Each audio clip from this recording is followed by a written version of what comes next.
Hello, hello, hello, everyone, and welcome back, welcome back, welcome back. My name is Joe, aka Joe, the Wellness Curator, and this is the Obsidian Mindset Podcast, where we are redefining what wellness means to you. So I'm so excited today to have on another guest, an amazing guest, Chauna Bryant.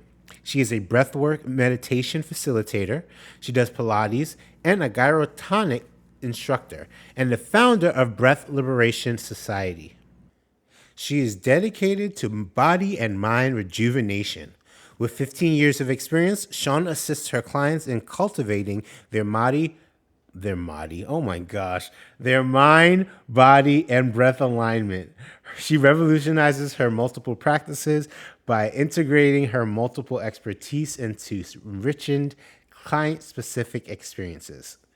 So basically, we have an amazing conversation about breath work and energy work, of chakras and balance. And also, we talk about her path to breath work and how it was impacted by her religious upbringing and spirituality. And we also discuss what does being Black and or queer in the breathwork modality looks like, and how do we get more people that look like us and that represent us in these spaces.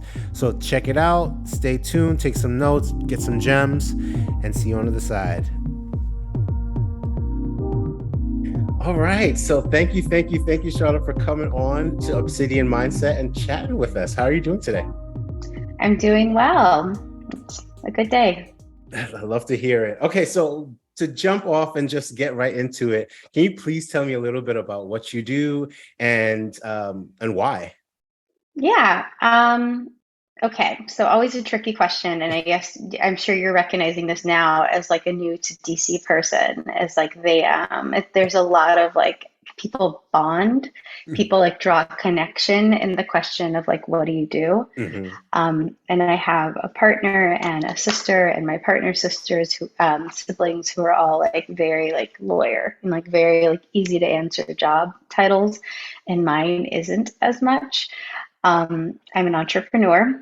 I run two, three-ish businesses, kind of on the same thing. Like I run one business on Monday, Wednesday, Friday, and the other one on Tuesday, Thursday, Saturday, Sunday. Less Saturday. I'm trying to make sure I have Saturdays off. But I am a Pilates instructor. Oh, okay. I see one-on-one clients, and I am also a gyrotonic instructor where I see one-on-one clients. Pilates, I've been 100% virtual since May of 2020. The gyrotonic, I'm slowly starting to see clients in person, as I'm still training in that modality, and it's important that I go to the studio and work on the machines. Pilates, of course, is all about like lengthening and strengthening the body.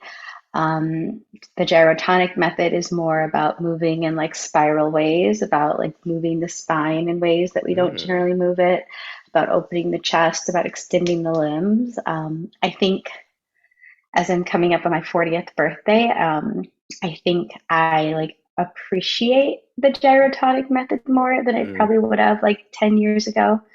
I think 10 years ago, I would have been like too slow, poof, and now I'm like, please help me move my back. I like sit in a chair. I need to move my Yes. body. And I think it's nice because it is kind of part energy work, part movement. And it's so much based on like opening different chakras and really letting people kind of, they say that it's more of like an energetic movement series more than like an anatomical movement series, which is something that I was really drawn to. So that's my Monday, Sweet. Wednesday, Friday job. And then my other job is that I founded something called the Breath Liberation Society in the late winter, early spring of 2021.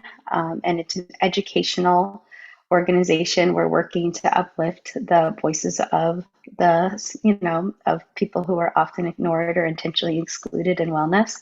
And we provide an annual breathwork training. And I'm launching kind of an independent mentorship training alongside that, just to give people who maybe who need more flexibility in their schedule an opportunity to train as well. And part of that is a seasonal virtual clinic called the Frankie Heath Clinic. And that is a clinic where people can come and experience breath work with some of the facilitators in training for $10 to $50. On average, breathwork sessions, private sessions, are usually about like $120 to like $500, which I understand the pricing. I believe in the pricing. Like breathwork is very much work, and a lot of us who lead breathwork have had to pour a lot of like self-healing, a lot of education, and a lot of dedication into learning and crafting how to hold space for others in this modality. However, I'm also very aware of the fact that all of that cost means that there are people that are going to be left out from this field that I think is really, it should be accessible to everybody. Our breath is our breath. Like if you don't have to be able to move, but you can do breath work. You don't have to be able to run or do a down dog or do the Pilates hundreds in order to do breath work. As long as you are alive, you can do breath work. And yeah, that was kind of my way of trying to make it a little bit more in reach for people. So yeah, I guess then I also, for breathwork, I also see corporate clients and private clients personally as well. So that's what I do. I'm so intrigued. I have so many questions. But the first thing, just to level set, the first thing that really came to mind was, congratulations or celebration, early celebration on your birthday. Happy early birthday. The first thing that came to mind was I was a similar when I was younger or first in my wellness journey. I was like, let's lift. Let's do it now. Yeah, I don't I want to do almost core. died. I'll see you tomorrow. I don't want to stretch for what? I don't need to breathe.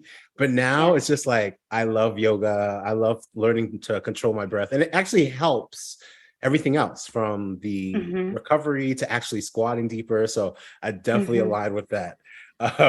So my question based on everything you said was, what gravitated you to starting this career in terms of breath work and getting more into that energy work?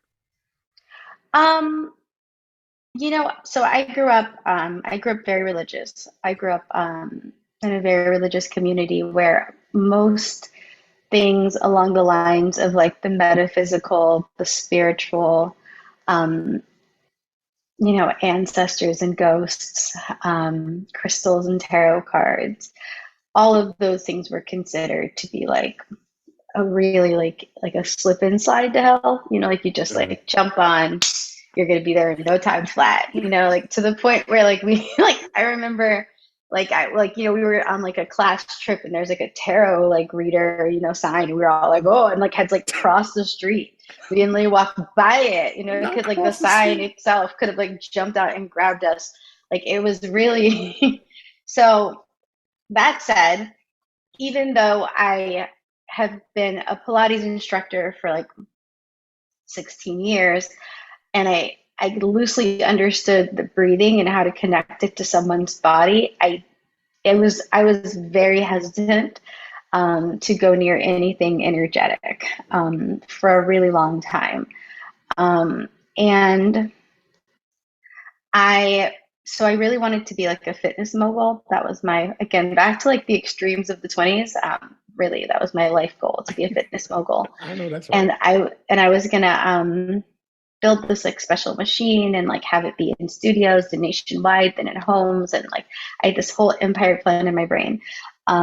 And part of it was I would go home to LA or I'd go to New York and I'd take just like as many fitness classes as I could, and especially like New York.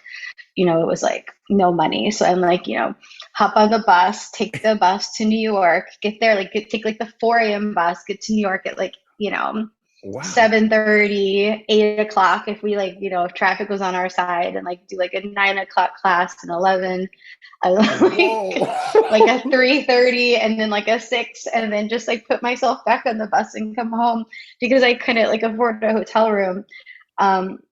So I would do that. And then when I'd go home to LA, I'd do the same thing. I could just cram classes in. My friends would like joke that like they sort of knew I was in town because they start getting like confirmation emails. Like I'm like, are you? Oh, you're free on Saturday, right? Like we're going to this thing. But I started to see breathwork on schedules, and I was like, okay, what's what's that, you know? And at the time, I thought very much, which is actually probably like the only reason why I got into it. I thought very much that it was like a training of like lung capacity. And people think that a lot with breath work. They're like, oh, I think I like to come and like I think I'm shallow breathing.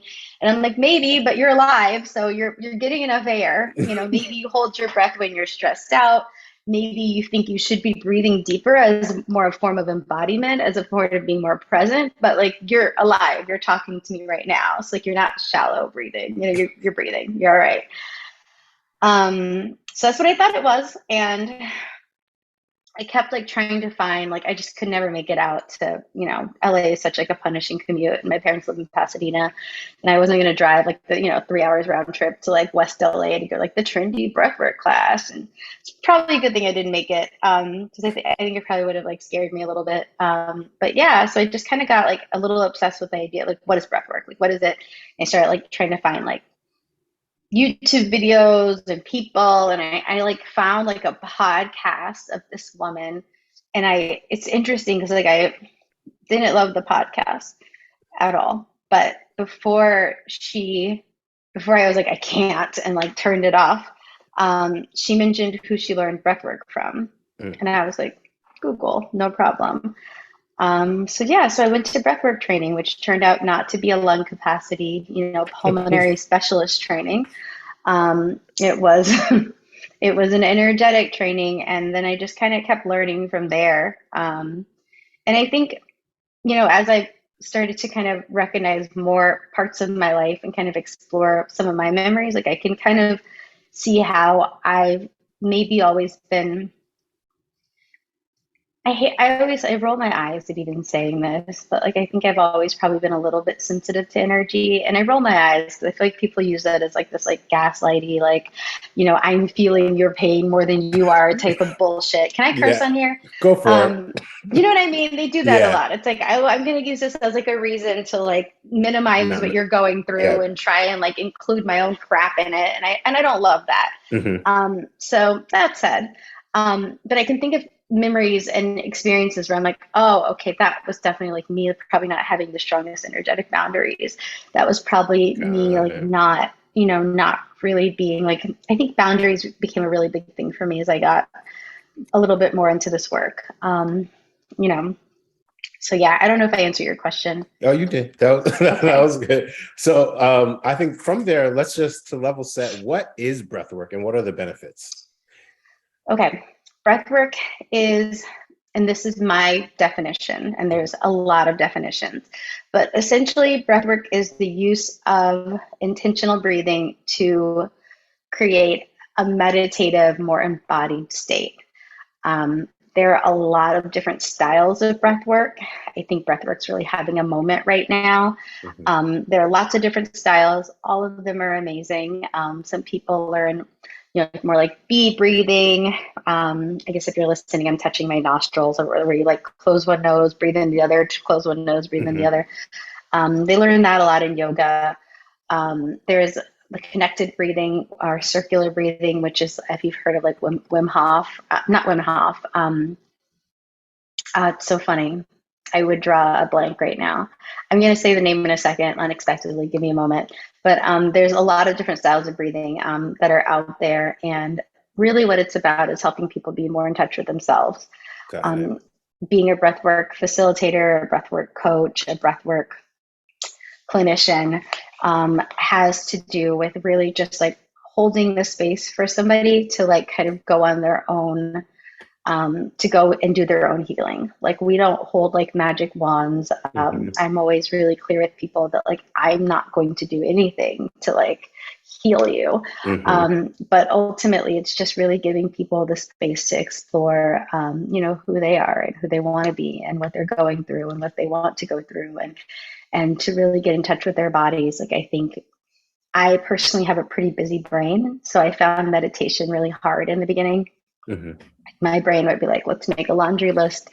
Let's, did you turn that off?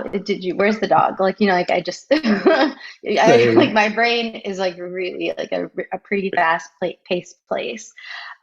So it was really hard for me when I learned, I went into like the transcendental meditation training, and I tried for like 20 minutes twice a day. I tried like drop it, and I couldn't do it. And I remember like the first time I tried breath work, like it was like, 10 seconds of breath work of the breathing style that I ultimately learned to train in.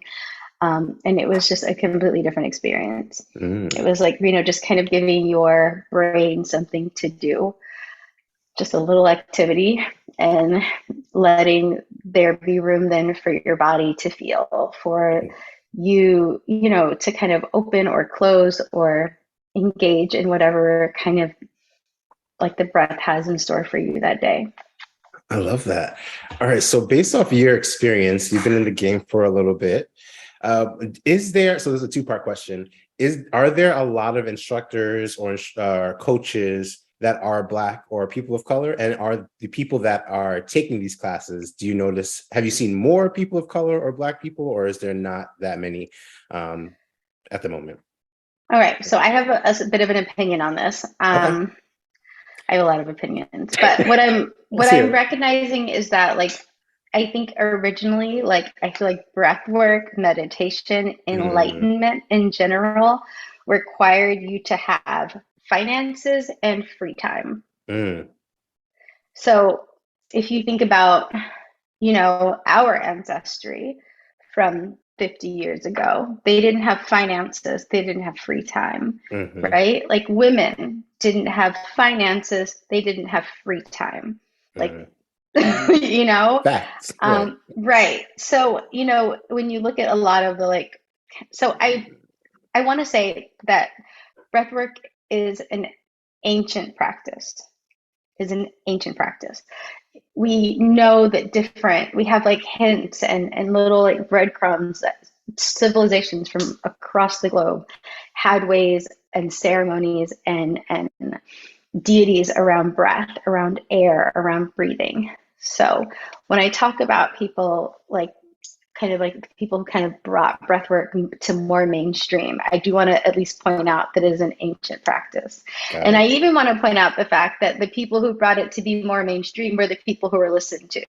I don't know if 50 years ago there wasn't some like awesome grandma somewhere teaching her whole community breathwork, but nobody made a fucking book about it. You know what I mean? Very And she true. probably didn't have finances or Or free free time. time. Right. So, okay. So let me just start with Good that. caveat. Good foundation. Let me just start with that. Now, that said, no, there aren't a lot of breath workers that are people of color. There are even fewer breath workers that are queer. There are even fewer breath workers that maybe identify as trans and queer or any other, added layer of uniqueness. Mhm. No, there are not a lot of them. And I think with popularity, that number is growing. But the teachers of said trainings are still old white people. I've recently, luckily, gotten to meet a couple of people that would fit that very broad, phrasing I just used, who are truly lovely humans and are working very hard on themselves and doing a lot of inner work and working very hard to bring breathwork to communities that are intentionally left out. But that said, for the most part, I mean, I think I'm leading a breathwork training, and there's another fab human who's also leading a breathwork training specifically for Black women, or Black femme identifying folks. I think maybe that's even being opened up to maybe people of color. But that's all. Even like breathwork, like Breathwork Africa for the whole fucking continent, run by white people. No. Oh. Oh yeah, Oh. yeah, Wow. Wow. yeah. Whole continent, Whole thing. Okay. whole thing. So, again, I think I'm lucky in that I have a supportive partner, and I have enough supportive of a family to have been like in a place where I didn't, where I had a little free time and at least the finances to go to New Finances. Mexico, right? Yeah. And I didn't like fly private there or anything, but I got there and I recognize that that's even difficult for folks to like, Yeah. go. I think when I was looking for breathwork trainings, like a lot of the trainings that I found were like 800 hours, which I Ooh. wholeheartedly agree in why trainings are Hmm. 800 hours. Mine is not, but I get why they are. Um, but it was like 800 hours, and then you had to like travel to like a mountain or to like Miami or Hmm. some like, up a dirt road in New York once every month and a half for a year. Again, who might What? have time for said training? Right. Who might have access to To said get training? there. You know what I mean? That like X's so many people out. People with Yeah. jobs, people with young children, people who don't have the finances or the free time to do that. Like it's, it makes it A really lot of barriers. unreachable. Yeah. A lot of barriers, and a lot of those trainings also require that you have like a 10 hours of breathwork privates, which is fine. I get why, but also another barrier, another very tall, $2,000 wall to climb before you can then Yeah. start going to, a dirt road in New Up York in every 5 weeks. ah, that's that. I think that shows not only in breath work or where it is prevalent, but that does show free time and money and finances. Those are Yeah. such a big, especially in a lot of the fitness or health industries, but specifically breath work. That is a big hurdle, especially for women and LGBTQ. That's a very good point. So Yeah. I think that segues into a good segment for the next piece. My next question is for Obsidian, this next season, season 2 of the podcast. I'm putting a lot of focus in the we and wellness. So I know that you're Mm. doing your own, the Foundation Breath Liberation Society. So how, and I feel that we and wellness. So how do you do that? What does we and wellness even mean to you before I jump into too much and give you my answer? Hmm. But also, how do you kind of use your own platform, your own work, your own organization to embody that as well? Yeah, that's an awesome question. So what does we in wellness mean to me? I think we in wellness means community. I think it means collective learning. I think it means an openness. Um, I think it means creating spaces where people feel welcome. Um, and with the training that I run, I was very I felt really humble, and I have a lot of deep respect for people who do run these trainings.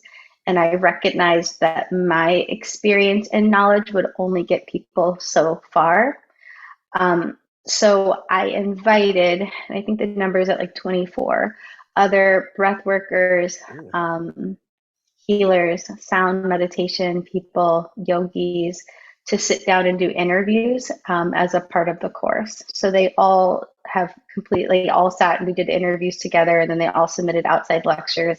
So that way, in this training, you're not just hearing my voice. You're not, the goal isn't to learn only from me. Like I share all I know, but the goal is that people come to this training and they learn from like 30 plus people, Hmm. because I think at the end of the day, like how I practice magic, how I engage with the energy in this world is going to be really unique to me. And how you do it is going to be really unique to you. So Yep. it's really hard to teach that. But what we can do is share a really broad spectrum of people and their experiences, with the hopes that people in my training, for example, will go through and like hear it and go, oh, that resonates. This doesn't. Oh, that feels familiar. That doesn't. Oh, I love the way that process works for them. Maybe I'm going to use that process and discover my own things. So that way people are again like learning from a community, not just like this, kind of this like, mastery. I'm sitting on a high platform and I'm just going to Hmm. just, dispense my information and everyone should hang on every word. Like I'm like, disagree with me if you want. Like there's a whole bunch of other people. Disagree with all of them. I don't care. The goal is not that we all think the same thing. The goal is that you learn how to craft like your lived experiences, what you want to bring, your own little pieces of magic into some pot that you're able to share with others in your community. Because what resonates with me, what I've lived through, what I bring into a space is not always gonna like be what somebody Yep. else wants, right? Yep. Like maybe they've had like a completely different life experience and they'd like somebody who can reflect that to them. Yep. Or not always do you even need somebody to reflect it. But if you do, I think it's important that we start inviting people to these trainings so that way more faces and more experiences can be kind of at the front of the room, not just sitting in the back, trying to just like white knuckle it through, learn what you can and get out. Yep. I totally agree. I love that the keyword that I really picked up on is craft. For me, I think of wellness as like a menu. I can give you my full program, everything I eat, all the calories and everything. You can follow it to a T and not see any results, right? Yeah. It's because wellness it's about, like you said, picking and choosing. So even from this conversation, they might pick a gem from you, they might pick one from me, they might pick something from another episode. I don't expect them to Yeah. take everything from everything, but if you just leave with one little thing from somebody and you could take it and put it in your toolbox, Yeah. we've gone that much better. So I love that. Yeah. I don't know. I always think about like, when people are trying to learn from others or going through different like podcasts or trainings, and I'm just like, you know what, like whether you liked the person or you didn't like the person, where you loved the experience or you didn't love the experience, both times you learned. And I Mm-hmm. think that's what's really important, is that people kind of be really open-minded about these experiences. Like obviously if harm is hot cause, and that's a whole other ball game, but I think just like this idea of like, well, I didn't like the way this was done, okay, like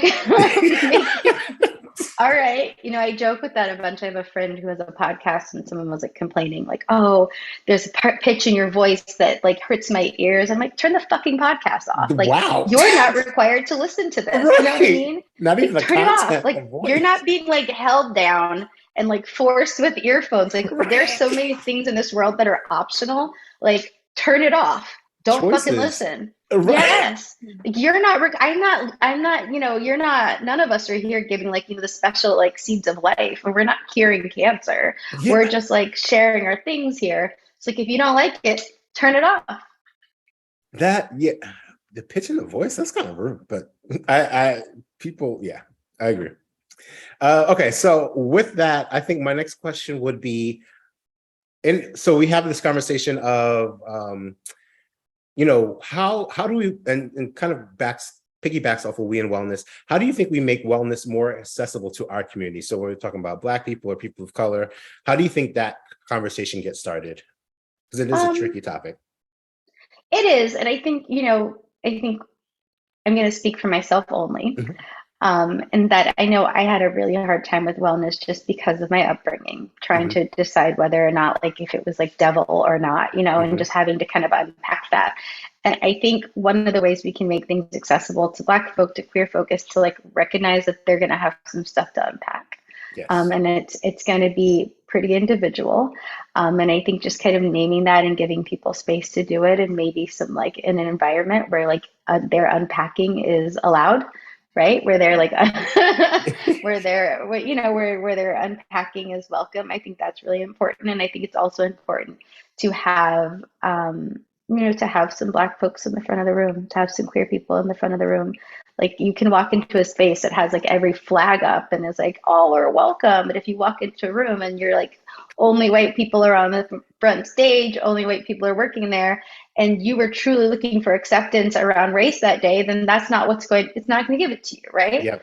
So I think that like people have to really work hard. And like I said, I've met a lot of people in the last year that have worked really hard to like, we always talk about like building our own tables, like people who've like shoved their 3 chairs down and like crammed one in for me. Like, Shauna's here now and she's gonna be part of this, like it's been really touching to see people really do what they say they're going to do, but with like, the highest of intentions. I think that's been really cool to witness.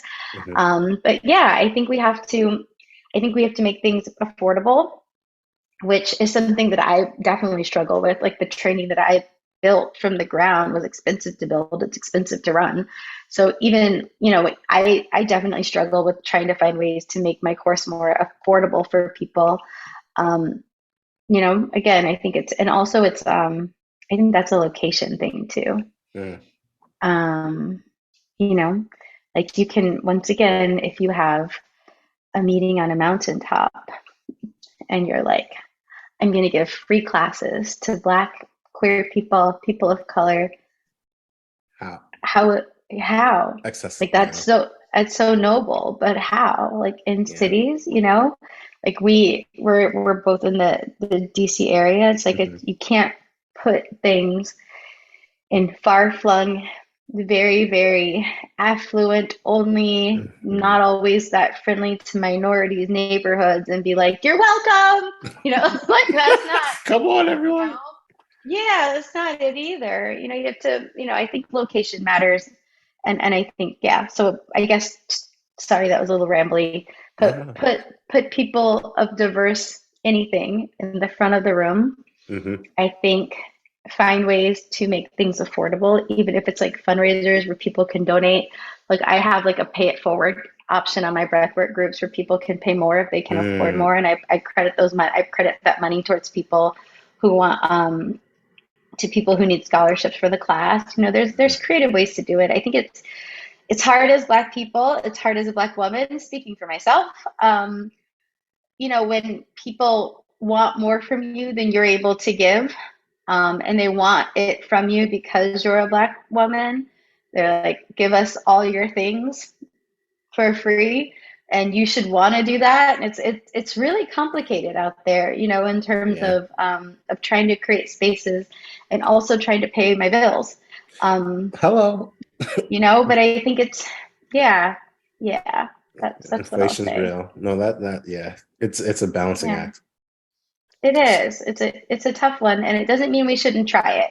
Yes. And and I think doesn't mean we shouldn't try it. Doesn't mean we won't buck it up Bumble. sometimes. Hmm. But you kind of like dust yourself off and get back out there and keep trying. And I think eventually what I'm hoping for is that to like kind of find my people, to kind of get the right people in the right seats and like kind of see how that goes. And until then, I love that. we Continue looking figure, for your tribe, yeah, your circle. yeah. So my one of the last questions I have for you, I might sneak in two more because there's so much I want to ask and so interesting. But based off, I appreciate you speaking about your religious background and kind of using that and for the good and the bad of just like the experience into breath work and energy. So I would love to hear from that perspective or any general perspective of like what conversations and pushback have you had, especially within your community, especially within the Black community, regarding wellness and working out and Pilates and breath work and things of that nature. So the pushback that I've had within this community, within the Black community, has been where people have had expectations of me and what I'm capable of Mm. that weren't met. Um, and that those have been the issues. I think people have been. I think that's where the disappointment has come, that we treat each other like we're superhuman. Mm-hmm. Able to do everything and anything, able to read minds, able to, Solve all able to, problems. yeah. And I think there's such an urgency for more Black voices in this field that we're putting that oof, I think there's an urgency for Black voices in this field. And I think that the more of us there are, the more people will find exactly what they'd like to be offered, in the way they want it to be offered. They'll find the space to be held the way they want. That's probably the main pushback. Otherwise, I think, I do a lot of corporate events, Mhm. and in corporate virtual spaces, especially, you go into them and like no one turns their cameras on, and it's like the moderator and you. And on occasion, I'll do this, and I'm in the room and I'm like, "Welcome, my name is Shauna," and I'll just see cameras just like turn on, and it's like every Black person in the room is like, I'm like, here. yeah, yeah, a little nod, The nod, a little yes. nod, and they'll turn their cameras back off. But I saw it, and I'm like, "Thank you." And like, Yep. I've been trying to do that more now. Like if I'm in like a space where a person of color is the facilitator, and I'm like definitely like eating, walking my dog, doing crap I'm not going to show on camera, I will sit down and I'm like, camera on. 5 seconds. Yeah, I'm I, here.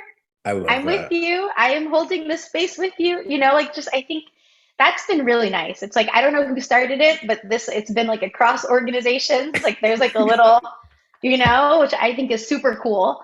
But yeah, I don't, you know what? I'm a queer Black, ex-religious kid. And my friends that I've had since and we're not close anymore because we live different lives, but like my friends that I've had since I was like 5 haven't unfollowed me yet on Instagram. And I'll tell you, I'm pretty out there. I definitely like, oh, we'll see how everybody, and I honestly think that like I was really in the very beginning, I remember just being like a friend of mine bought me a crystal and I kept it under my bed because I was like, if anybody sees this, they're gonna think I'm out of my fucking mind.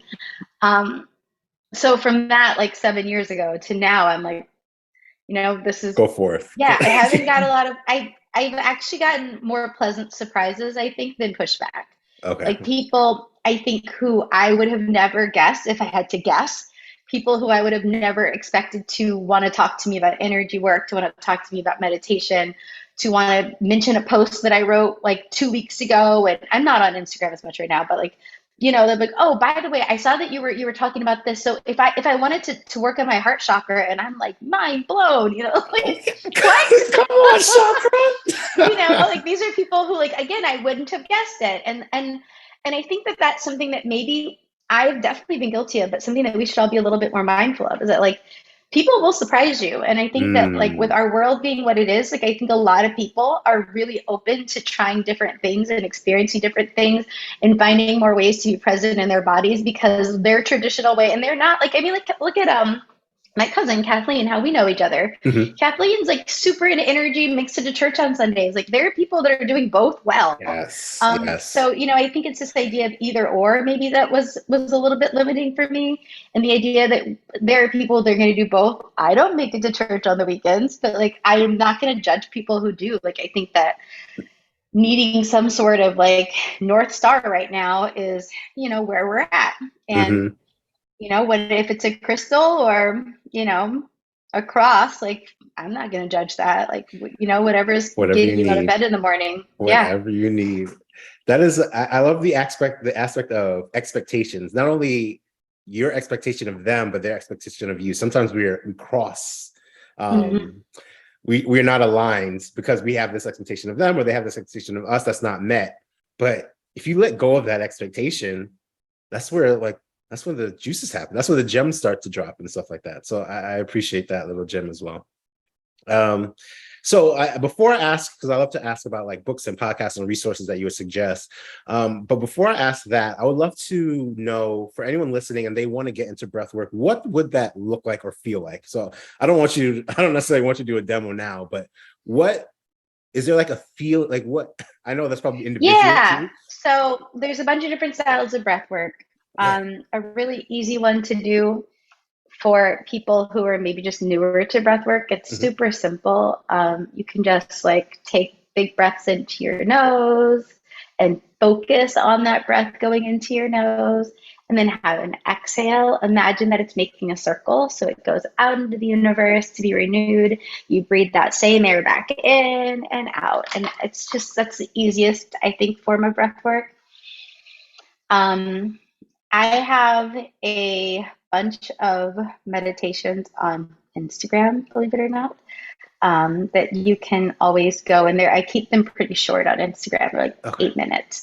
And that's what I will say for someone who's maybe interested in trying any style of meditation. And I think Mhm. probably for most modalities, even, I don't know that most things that I would recommend are going to be like, definitely do 2 hours. But like, I think what I've done in the past is set really high bars for what I think I should feel and for how long I'm going to be able to stay in a specific thing. Mhm. And I think with breath work, you can do a lot with a little bit of time. So even if it's like you said, a 2 minute timer on your phone, and you're like,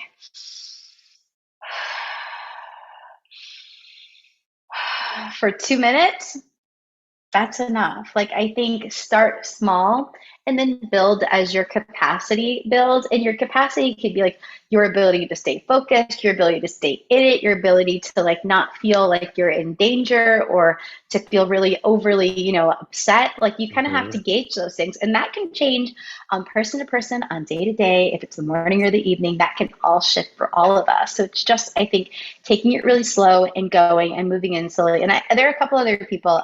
I guess I can send you a list of show notes, maybe. Sure, we'll definitely include Um, that. a couple other people. Like I know Regina Wolf, who I really like, has a ton of breathwork meditations also that are all like under 10 minutes, 20 minutes. And I think they got me through quarantine. Like I feel like every Mm, Thursday, for some reason, I was staring at my phone and it was like meditation, with Regina. it's And I was like, time. okay, Let's do yeah, it. I really like their meditations quite a bit. I highly recommend them. And that's the style of breathwork that I practice most. It's a Got it. three-part breath, where you breathe into the mouth, into the belly, into the mouth, into the chest, and then have a big exhale. And you just kind of do that repetitively. And that's what I meant about like giving the brain something to play with. That pattern is Ooh. just enough to where you can't just, it's not as easy as in and out through the mouth, but like if you've got a pretty competitive brain, it's perfect, Something to you work know? towards. Yeah. Yeah. I love that. Okay, we'll definitely include that in the show notes. As well as the last question are what are some books, podcasts, or resources that you suggest for someone starting their wellness journey, if anything comes to mind? Oh man. I should have prepped you on that Um, first. hmm. Okay, so all of the sugar, all of the so I haven't been driving for the last like 2, 3 years because I've Mm, been at home mainly. So I'm real. very behind on podcasts. Okay, my friend Erin Johnson is a queer artist and poet, and they have a podcast called Open Living. Mhm. I really like that. I think they're doing a great job of bringing queer voices to the airwaves, and I love the way they interview. I love that. Um, Everyone loves Sarah Faith Gottesdiener's podcast, Moonbeaming. Sarah's also really shifted her focus on bringing a lot of people of color on as guests, and she uses her platform for really amazing things. Um, hmm, yeah, I think those are my two wellness ones. Okay. It's funny, I listen to so many business podcasts right now that it's like not like it's, you know, what are not some yeah, good not a good. what are Hmm? some good business ones that you're listening to? So You Want to Be a Witch by Sarah M. Chappell is one of my Mm, favorite ones. Sarah was my business coach for a couple of years. I credit her for a lot of the work that I've done, for being able to like get over my, fear of putting my voice out there. Um, hmm, yeah, I'm gonna think about that a little more. Let me yeah, we'll think. put that in the show notes. For books, for books, I read Big Magic recently and I loved it so much.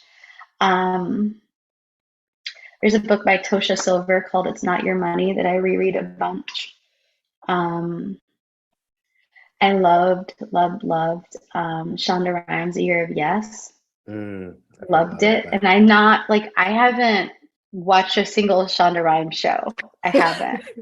I haven't. But A Year of Yes really was like really powerful for me. Um, Untethered Strength is a good one. What is it called? Untethered Soul is a good one. Yeah, I'm reading like like the body keeps score. I'm really like in Yep. an unfun place. I'm recognizing that.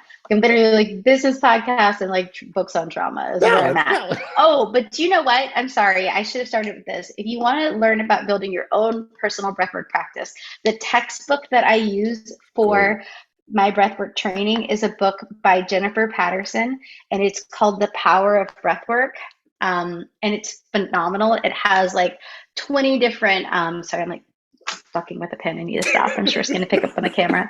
But it has like all these different breathwork exercises. It walks you through all of them so you can know kind of what to expect, how to feel. It gives a whole history on breathwork. And if you wanted to start a breathwork journey, it's like $20. I, of course, recommend you go to Amazing. your local bookstore, but it is on the Amazon as well if you want to donate to the space program. And yeah, those are the books I got. I don't know why I didn't start with that one. No, that was a good one. Okay, so you gave us a great list. Oh man, this was such a good conversation. Thank you so much, Oh, Shauna. Hood Feminism is another one. Have Oh, you read that I yet? have, I have. That was my that. Yes, that's a good book. That was a good one. And if you want to talk, if you were also my grandmother's hands, um, Oh, I've heard of is that. it Okay. my grandmother's hands? And then sorry, I'm now thinking Lamarad. Hood Feminism was a really good book. Oh my gosh, God, what is Lamarad?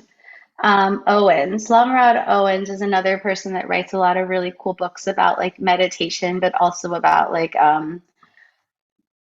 about activism. And he's like a Buddhist teacher. And I think people, I haven't read any of his books yet, but people really love it. So, Okay, I'll keep that on the radar. yeah. All right, Chauna, that was amazing. Thank you, thank you, thank you for coming on and explaining all things breathwork / community / all things and business too. You sprinkled a little bit of that. A little bit. Is there any last minute gems that you want to give to anyone before we pack up? No, um, no, I think to be kind to one another, I think that we're all really just like swimming upstream at this point. And I think the best kind of example of this is the idea that we're kind of all in the same ocean, but everybody has different like forms of like some people are in a cruise ship, some people are in a canoe, other people are like on a plywood board. And I just think to be really kind to people, because you never know, like even though we're all still in the same space, you never know kind of what they're going through. And I think if we can just all be a little bit kinder to one another, I think life will be much easier for the whole collective.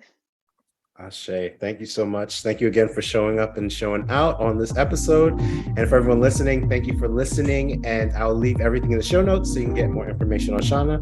And as we usually say, thank you for picking you today. Bye, everyone.